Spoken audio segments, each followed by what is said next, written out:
আসসালামু আলাইকুম ফ্রেন্ড, কেমন আছো তোমরা সবাই? আশা করি খুব ভালো আছো। আলহামদুলিল্লাহ, আমিও ভালো আছি। আজকে তোমাদের সঙ্গে শেয়ার করব সবার খুবই পছন্দের একটা ফুল। বিশেষ করে মেয়েদের কাছে এই ফুলটা মানে ইমোশন। আজকে আমি ক্লে দিয়ে বানিয়েছিলাম একটা কাঠগোলাপ।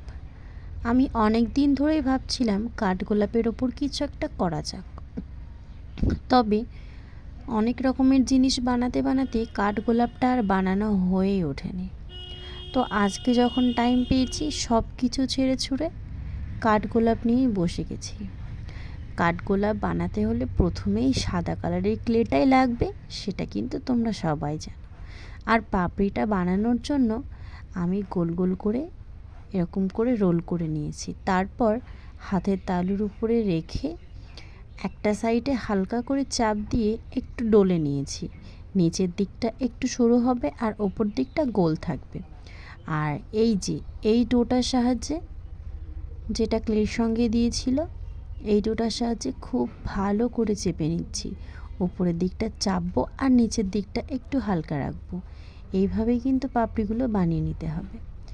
তোমরা যারা কাঠগোলাপের পাপড়ি এখনও পারফেক্টলি বানাতে পারো না, তারা এইভাবে বানাবে, তাহলেই দেখবে একদম পারফেক্ট হবে। আর হ্যাঁ, পাপড়িগুলো সবকটা কিন্তু সমান না হলেই ভালো লাগবে, একটু এলোমেলো হলেই বেশি ভালো লাগবে দেখতে। এরপর একে অপরের সঙ্গে পাপড়িগুলো ঠিক এইভাবে জোড়া লাগিয়ে দিয়ে নিচের দিকটা যখন ফাঁকা থাকবে একে অপরের সঙ্গে এইভাবে জয়েন করে দেব, তাহলেই তৈরি কাঠগোলাপ।